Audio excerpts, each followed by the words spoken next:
En gros, t'imagines une voiture, t'es passager, et le mec, il tient le volant, et toi, tu peux pas savoir où tu vas. Nous, ce qu'on veut juste, c'est remettre une main sur le volant. On les laisse continuer à conduire. Hein. Le copilote, c'est Arnaud. Avec son langage, on ne peut plus imager. Il capte.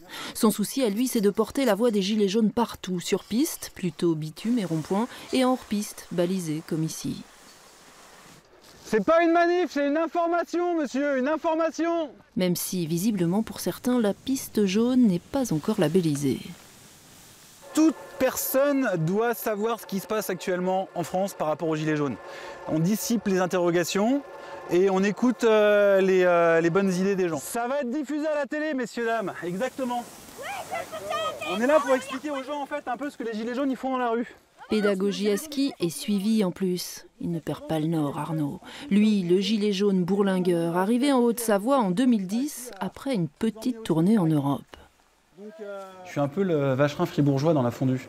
Moi, je fais un peu le lien entre les personnes qui vont être sur les différents points, les personnes qui sont sur les réseaux sociaux, les personnes qui sont investies au départemental, voire au régional.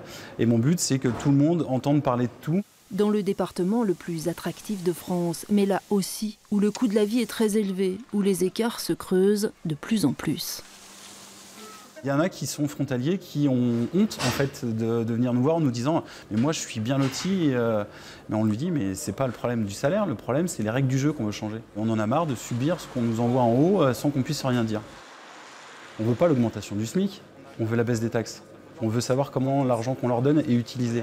On veut que les personnes qui dirigent le peuple, les personnes du gouvernement, ils soient clean, un casier vierge. On le demande à une petite demoiselle qui va être embauchée dans un magasin de vêtements, pourquoi pas eux?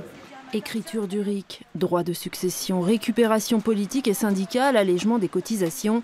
De retour au camp, Arnaud, Laurette, Dorian cogitent. Il y a la vie du camp, mais surtout la vie tout court, celle qu'ils imaginent plus démocratique. C'est pas parce qu'il y a de la richesse dans notre pays qu'il n'y a pas d'inégalité. Et le grand débat, il se joue ici pour Johan, qui quitte les cours du collège théorique pour des échanges plus pratiques autour du feu. Il se soulève quoi. Et... Quand je viens ici, je suis fier d'être français.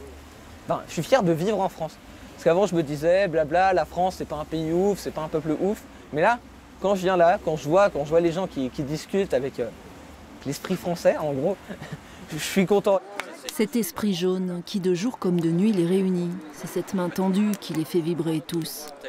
Place de tous les échanges et de toutes les idées, un lieu à la Coluche qui raconte l'histoire d'un mec en 2019 entre 15 et 85 ans. Non mais ce qui est sympa, c'est quand tu as des personnes qui klaxonnent et qui le voient sur le bord de la route et qui disent « Pourquoi tu vas pas travailler ?» Bah peut-être parce que j'ai 80 ans et que j'ai le droit de profiter de la vie maintenant. On voit que ça valait le coup. Si quelqu'un fait pas des... Bien vu.